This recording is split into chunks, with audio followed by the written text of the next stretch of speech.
दोस्तों, एक बार फिर आप लोगों का स्वागत है मेरे इस YouTube चैनल पर जिसका नाम है बिजनेस स्ट्रैटेजीज बाय विजय सोकी। जैसा कि आप सब कोई जानते हैं, मैं एक मार्केट एंट्री स्ट्रैटेजिस्ट हूं जिसने बहुत कंपनियों को सेल्स एंड मार्केटिंग की स्ट्रैटेजिक एडवाइजेस दिए हैं।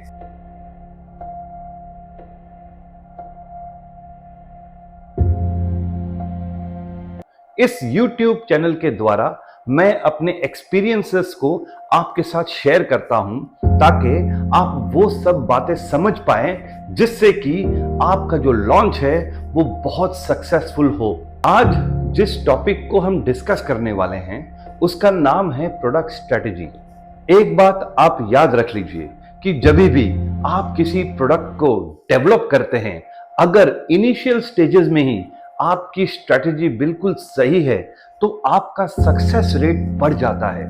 और स्ट्रेटजी को सही करने के लिए आपको कुछ सवाल पूछने पड़ेंगे और इस एपिसोड में मैं सिर्फ सवालों का जिक्र करूंगा।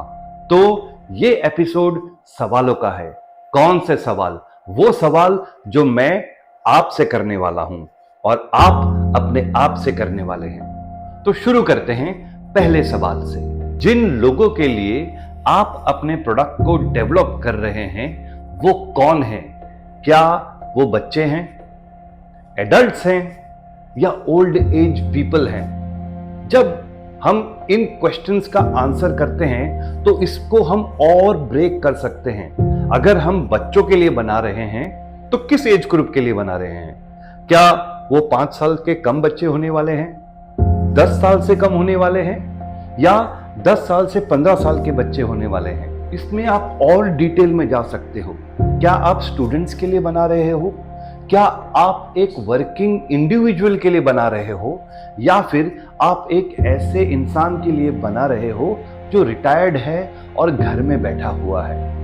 इन सब सवालों का जब आप जवाब ढूंढते हैं तो आप एक स्पेसिफिकेशन की तरफ पहुंचते हैं और जैसे वो नैरो डाउन होता है तो आपको दिखाई देने लगता है कि भाई मेरा जो प्रोडक्ट है ना वो इन लोगों के लिए बन रहा है। सेकंड क्वेश्चन जो आपको अपने आप से पूछना है कि जो प्रोडक्ट आप बनाओगे वो कब इस्तेमाल होगा, मतलब उसकी यूसेज कब होगी? क्या वो सुबह कंज्यूम होगा, वो दोपहर में कंज्यूम होगा, वो शाम को कंज्यूम होगा या वो रात में कंज्यूम होगा? इसके बाद आपने एक और चीज जो ध्यान रखनी है वो ये है कि आपका प्रोडक्ट कितने बार कंज्यूम होगा। क्या आपका जो प्रोडक्ट है वो डेली यूज के लिए है या वो हफ्ते में एक बार लगेगा या फिर वो महीने में एक बार लगेगा? इससे मिलता जुलता एक और सवाल है जो आपको पूछना है अपने आप को, और वो सवाल क्या है? वो सवाल ये है कि आपका जो प्रोडक्ट है वो कंज्यूम कहाँ होगा? क्या वो घर पर कंज्यूम होगा या वो बाहर कंज्यूम होगा? या फिर एक ऐसा प्रोडक्ट है जो घर पे भी कंज्यूम हो सकता है और बाहर भी कंज्यूम हो सकता है? फिर इसको और डिटेल में ले जाते हुए आप ये भी पूछोगे कि मैं किस कैटेगरी, किस क्लास के लिए बना रहा हूँ? क्या मेरा प्रोडक्ट एक ऐसा क्लास है जो नीश है या फिर वो मिडिल क्लास के लिए है या फिर वो मासेस के लिए है? आगे बढ़ते बढ़ते फिर सवाल आप पूछोगे, क्या करना चाहते हैं आप? क्या आप ब्रांड बनाना चाहते हो या आप सेल करना चाहते हो? जब आप ब्रांड बनाने चाहते हो तो आपकी जो स्ट्रेटेजी है वो बहुत डिफरेंट हो जाती है, और आप जब सेल करना चाहते हो तो आपकी स्ट्रेटेजी बहुत अलग हो जाती है। दोनों में बहुत डिफरेंस है, लेकिन दोनों स्ट्रेटेजिकली राइट है। और कुछ स्ट्रेटेजीज तो ऐसी होती हैं जहां पे कंपनियां डिस्कस करती हैं कि हमारा जो प्रोडक्ट है अगर वो एक बार यूज हो जाए तो वो घर से बाहर जाना नहीं चाहिए। मतलब अगर आपने एक बिस्किट का पैकेट खरीदा है, आप बिस्किट के पैकेट को फाड़ोगे, कंज्यूम करोगे और उसकी जो आउटर पैकेजिंग है उसको आप डिस्पोज करोगे। लेकिन कल आप सपोज एक नेस्कैफे का बॉटल लेके आते हैं जिसमें नेस्कैफे कॉफी है।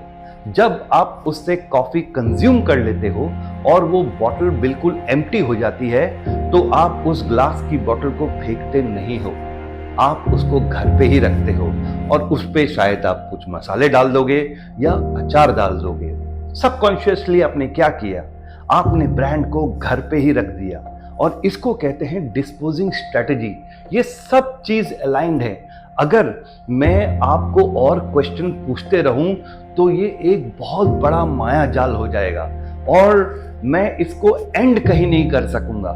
लेकिन जो इंपॉर्टेंट पॉइंट्स हैं वो आपको मैंने बता दिए हैं। इसके साथ आप सेल्फ लाइफ स्टडी भी करना पड़ता है आपको, और आप सेल्फ लाइफ स्टडी करना बहुत ज़रूरी है। तब आपको पता चलेगा कि आपकी स्ट्रेटेजी किस तरह बनेगी। अगर आपका प्रोडक्ट ऐसा है जो 3 महीने में एक्सपायर हो रहा है, या फिर 6 महीने में एक्सपायर हो रहा है, या फिर वो 12 महीने में एक्सपायर हो रहा है, तीनों में अलग अलग स्ट्रैटेजियां बनती हैं। इसके सिवाय आप इसको और डिटेल में जा सकते हो। ये अपने आप को पूछ सकते हो कि भाई मेरा जो प्रोडक्ट है वो मेल के लिए है या फीमेल के लिए है। बहुत सवाल है, इसीलिए आपको वही क्वेश्चन पूछने चाहिए जो आपके बिजनेस के साथ अलाइंड हो, जो आपके सोच के साथ अलाइंड हो। और आप जो चीज़ डेवलप करना चाहते हैं वो तभी बाहर आ सकती है जब आप राइट क्वेश्चन पूछेंगे, और वो राइट क्वेश्चन सिर्फ आपको एक एक्सपर्ट ही बता सकता है। तो इतना ही इस एपिसोड में। मैं उम्मीद करता हूं कि आप एक ब्रेक थ्रू प्रोडक्ट डेवलप करेंगे जिससे आप एक बिजनेस सक्सेस लिख सके। Thank you very much. Wish you all the best.